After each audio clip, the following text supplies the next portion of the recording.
Hello viewers, welcome back my YouTube channel. आपका हमारे इस नए यूट्यूब चैनल में बहुत बहुत स्वागत है। देखिए, आज का हमारा जो चैप्टर है सोशलाइजेशन, यानी कि हिंदी में से बोलते हैं समाजीकरण। ये जो चैप्टर है, ये जो जितने भी टीचिंग एग्ज़ाम में सभी में इससे भर भर के क्वेश्चंस आते हैं। तो ये जो थ्योरी मैंने इसमें आपको प्रोवाइड करा रही हूँ, इसमें सभी इस प्रकार की थ्योरी है कि इसमें आप क्वेश्चन सॉल्व करेंगे तो आपके मैक्सिमम तक क्वेश्चन सॉल्व हो जाएंगे। तो चलिए स्टार्ट करते हैं आज का टॉपिक।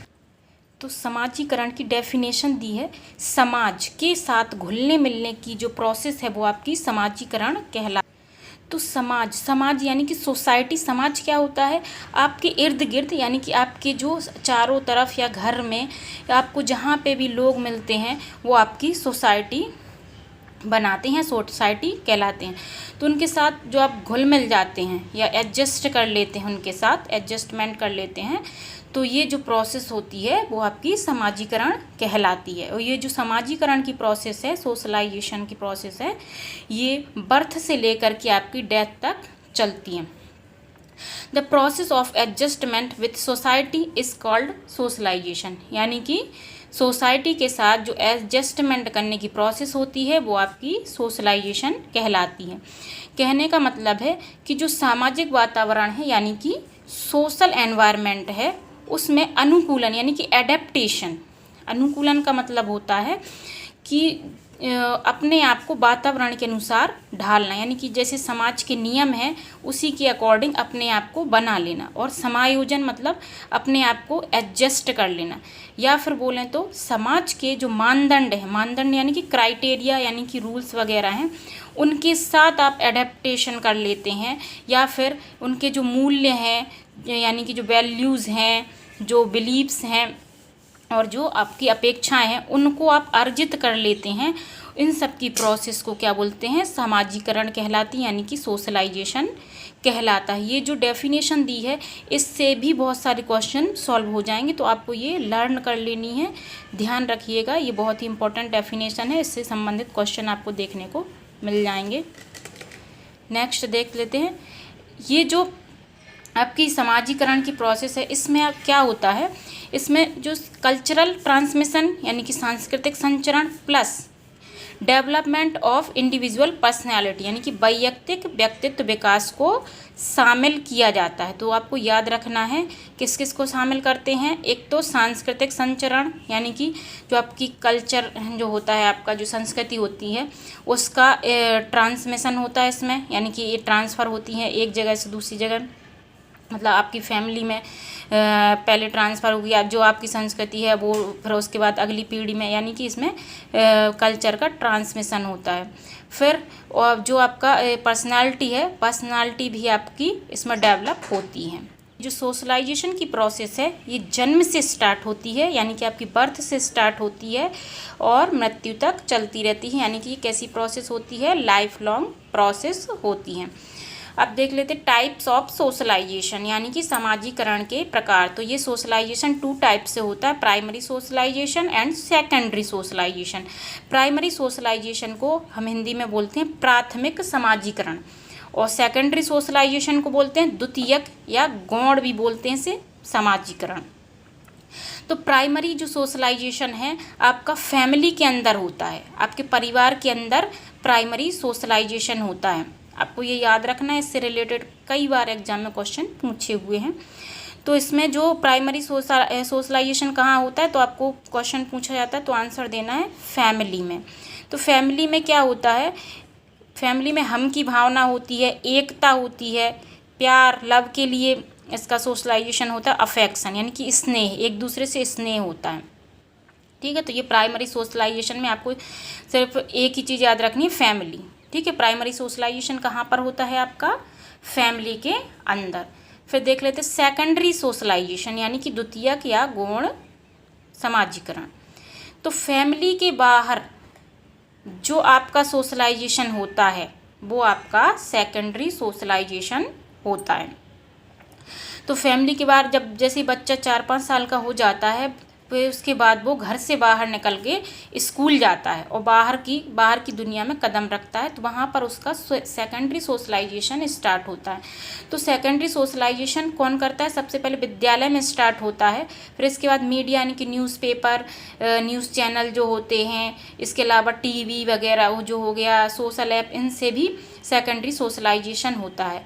इनके द्वारा जो सोशलाइजेशन होता है वो बहुत फास्ट होता है। मीडिया के द्वारा, मास मीडिया के द्वारा जो सोशलाइजेशन होता है वो बहुत ही फास्ट होता है। इससे बहुत लोगों के जीवन में बहुत ही प्रभाव भी पड़ा है। इसके अलावा जो आपके पीयर्स होते हैं यानी कि आपके हम उम्र साथी यानी कि आपके जो दोस्त होते हैं वो भी सेकेंडरी सोशलाइजेशन के अंतर्गत आएंगे। इसमें क्या होता है? इसमें जो होता है मैं की भावना होती है, यानी कि आप ज़रूरत के लिए मतलब अपनी स्वार्थ के लिए अपने दूसरों से रिश्ते बनाते हैं, यानी कि अपनी ज़रूरत के हिसाब से अपने दूसरों से रिश्ते बनाते हैं। और इसमें जो प्राइमरी सोशलाइजेशन में फैमिली के अंदर होता है तो आप तो फैमिली के लिए, लव के लिए, अफेक्शन और यूनिटी के लिए करते हैं, लेकिन सेकेंडरी जो सोशलाइजेशन होता है उसमें आप अपनी नीड की अकॉर्डिंग यानी कि अपनी नीड की पूर्ति के लिए आप सेकेंडरी सोशलाइजेशन करते हैं। अब देखिए types of socialisation agent. Types of socialisation agents पढ़ना है तो जो ये सोशलाइजेशन एजेंट्स हैं या एजेंसी वो 2 टाइप्स की दी हुई हैं, एक्टिव एजेंसी और पैसिव एजेंसी। एक्टिव यानी कि सक्रिय, यानी कि जिनका बच्चों पर डायरेक्ट इफेक्ट पड़ता है वो एक्टिव एजेंसी होती हैं, और जिनका बच्चों पर डायरेक्ट इफेक्ट नहीं पड़ता है वो आपकी पैसिव एजेंसी या फिर निष्क्रिय एजेंसी होती है। इससे रिलेटेड भी एग्ज़ाम में पूछा जाता है कि परिवार कौन सी एजेंसी है, दोस्त कौन सी एजेंसी है, एक्टिव या पैसिव, तो आपको बताना है एक्टिव। तो इनको भी आपको बहुत अच्छे तरीके से लर्न करना है। देखिए जो एक्टिव एजेंसी हैं वो कौन कौन सी हैं? एक्टिव एजेंसी आपकी फैमिली यानी कि परिवार, इनका डायरेक्ट बच्चे पर इफेक्ट पड़ता है इसलिए ये एक्टिव एजेंसी है। फिर दोस्त, फ्रेंड, रिश्तेदार, इसके अलावा स्वास्थ्य क्लब। स्वास्थ्य क्लब कौन से होते हैं? हेल्थ क्लब, यानी कि जैसे जिम वगैरह है जहाँ पर आप अपने स्वास्थ्य के लिए कुछ एक्सरसाइज करते हैं, वो स्वास्थ्य क्लब कहलाते हैं। तो इनका बच्चों पर डायरेक्ट इम्पैक्ट पड़ता है इसलिए ये एक्टिव एजेंसी के अंतर्गत आते हैं। इको क्लब, और इको क्लब पर्यावरण से रिलेटेड है, यानी कि छात्रों का कुछ स्टूडेंट्स होते हैं वो ग्रुप बना लेते हैं। तो जो इको क्लब होते हैं वो क्या होते हैं? पर्यावरण से रिलेटेड होते हैं, ठीक है, यानी कि पर्यावरण को लाभ पहुंचाने से रिलेटेड होते हैं। तो ये छात्रों का एक ग्रुप बन जाता है, वो पर्यावरण को लाभ पहुंचाने के लिए काम करते हैं एक साथ, तो वो इको क्लब कहलाता है, ठीक है। पैसिव एजेंसी यानी कि निष्क्रिय एजेंसी, जिनका बच्चों पर डायरेक्ट इफेक्ट नहीं पड़ता है। तो जैसे पुलिस स्टेशन हुआ, सार्वजनिक पुस्तकालय, रेलवे स्टेशन, एयरपोर्ट, ये क्या है? इनका बच्चों पर डायरेक्ट इफेक्ट नहीं पड़ता है, तो ये पैसिव एजेंसी कहलाती हैं, ठीक है। इनके नाम आपको याद रखने हैं, ठीक है। Active agency and passive agency आपसे पूछा जा सकता है, कोई 4 दे देंगे और इसमें से मान लो बीच में इको क्लब दे दिया तो पूछेंगे एक्टिव एजेंसी कौन सी है, तो आपको बता देना कि इको क्लब, ओके। नेक्स्ट है एजेंट्स ऑफ सोशलाइजेशन, ठीक है। ये 4 दिए हुए हैं कि सोशलाइजेशन के एजेंट्स कौन से हैं।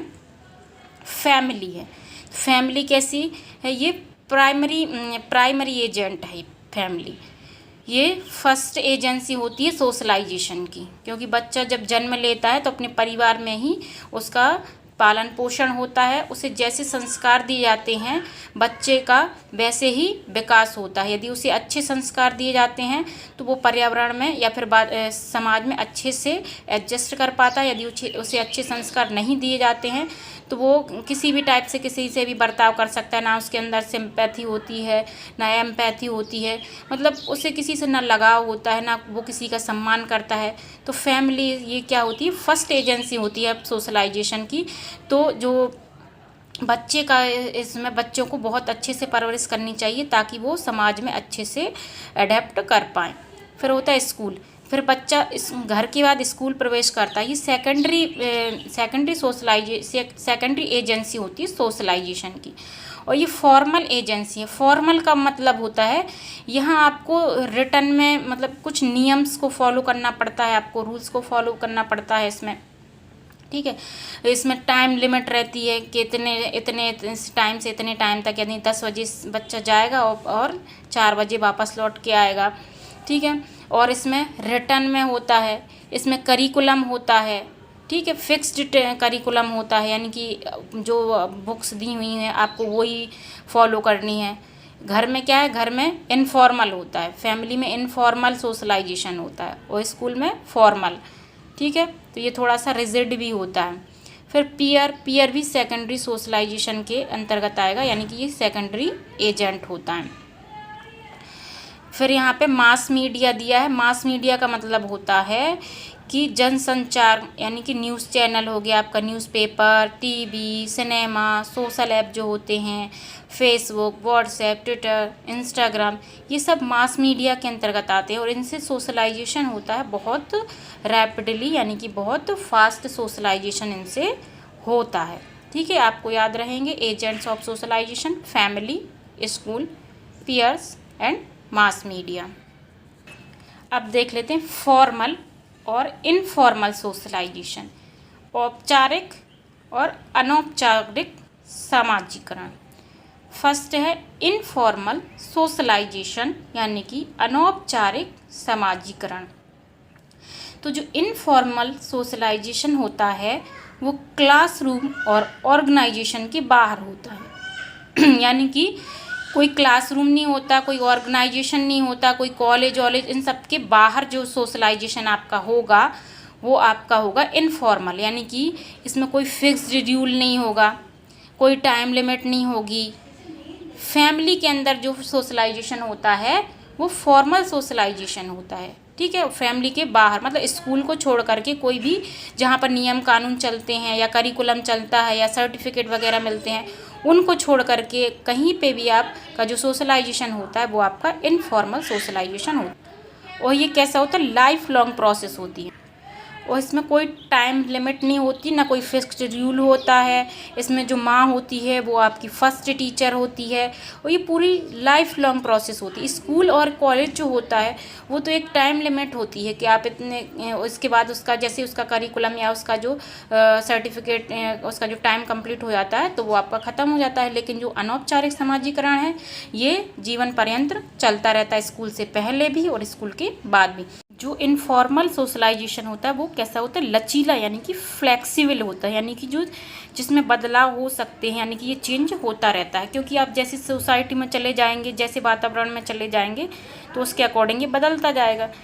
छोटे में कुछ और थी नियम कानून और फिर बड़े में कहीं और चले जाएंगे आप तो ये बदल जाएगा।